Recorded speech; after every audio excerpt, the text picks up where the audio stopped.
নমস্কার, এডুচর্চার পক্ষ থেকে সকলকে অনেক অনেক শুভেচ্ছা। এই মুহূর্তে এসএসকে এমএসকের যে সমস্ত শিক্ষক 60 অপশন নিয়েছেন তারা আশা হতাশায় দুলছেন।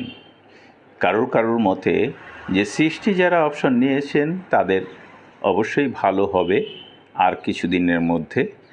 আর কিছু শিক্ষকের মনে রয়েছে যে এতদিনেও যখন কিছু ভালো হয়নি তাহলে ভবিষ্যতে কতটা ভালো হবে তাই নিয়ে কিন্তু সন্দেহ রয়েছে। তাছাড়া 60 অপশন যারা নিয়েছেন তাদের ভবিষ্যৎ কিন্তু ঝুলে রয়েছে পার্শ্ব শিক্ষকের ভবিষ্যতের ওপর। কারণ পার্শ্ব শিক্ষকের স্ট্যাটাস পাওয়া 60 অপশন এসএসকে এমএসকে শিক্ষক, তারা কিন্তু পার্শ্ব শিক্ষকের ভালো কিছু না হলে তাদেরও ভালো হবে এটা হয়তো সম্ভব নয়, বা সেটা কিন্তু ভবিষ্যতের কথা। তো এই প্রসঙ্গে যে সমস্ত শিক্ষকের বয়স 60-র কাছাকাছি পৌঁছে যাচ্ছে তারা কিন্তু হতাশায় ভুগছেন। সেরকমই একজন শিক্ষক বীরভূমের বাসুদেব ব্যানার্জি, তিনি কিন্তু মাননীয় শিক্ষামন্ত্রীর কাছে 65-তে ফিরে যাওয়ার জন্য একটি আবেদনও পাঠিয়ে দিয়েছেন। সেই আবেদনের প্রতিলিপি আমাকে পাঠিয়েছেন যাতে আমি তার কথাটি সকলকে জানাতে পারি। সেই মতো আমি তার চিঠিটি আপনাদেরকে পড়ে শোনাই তিনি কি লিখেছেন। কেন লিখেছেন সে কথা তো আগেই বললাম। To the honourable education minister, 5th floor, Bikash Bhavan, Salt Lake, Kolkata 700091। বিষয় পুনরায় 65 অপশন পাওয়ার জন্য আবেদন। মহাশয়, আমার বিনীত আবেদন এই যে আমি শ্রী বাসুদেব ব্যানার্জি, বীরভূম জেলার অন্তর্গত মোহাম্মদ বাজার ব্লকের হরিণসিংহা মাধ্যমিক শিক্ষা কেন্দ্রের একজন সম্প্রসারক।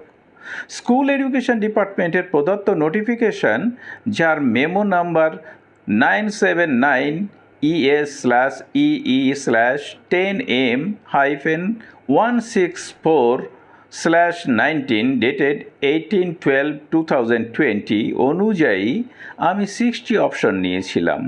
উক্ত অর্ডারের উপর নির্ভর করে 1/4/2020 থেকে প্যারা টিচারের স্ট্যাটাস পাওয়ার জন্য 60 অপশন নিয়েছি। ওই দিন থেকে হিসেব করলে আমার 4 বছর 9 মাস চাকরি থাকবে, কিন্তু এখনও পর্যন্ত প্যারা টিচারের স্ট্যাটাস অনুযায়ী ইপিএফ কাটা হচ্ছে না। এতে আমার চাকরির জীবনের বিশাল ক্ষতি হয়ে গেছে। তাই আপনার কাছে আমার বিনম্র অনুরোধ, হয় 1/4/2020 থেকে আমার ইপিএফ চালু করা হোক, নতুবা আমাকে পুনরায় 65 বছর চাকরি করবার সুযোগ দেওয়া হোক। অতএব মহাশয় অতি সত্বর আমার আবেদন গ্রাহ্য করিয়া বাধিত করিবেন। বিনীত সম্প্রসারক হরিণসিংহা এমএসকে। অর্থাৎ এখানে তিনি সই করবেন বাসুদেব ব্যানার্জি। তো এই ছিল বাসুদেব ব্যানার্জির চিঠিটি। তো এই সঙ্গে তিনি দুটো প্রমাণপত্র পাঠিয়েছেন। তিনি যে স্পিড পোস্টে পাঠিয়েছেন সেই স্পিড পোস্টের যে ডকুমেন্টস সেটা তিনি এখানে তুলে দিয়েছেন। তা এখানে দুটো দেখতে পাচ্ছি। উনি একদিকে যেমন শিক্ষামন্ত্রীর কাছে পাঠিয়েছেন, অন্যদিকে মিশন ডিরেক্টরের কাছেও পাঠিয়েছেন, তারই প্রমাণ কিন্তু এখানে রয়েছে। তো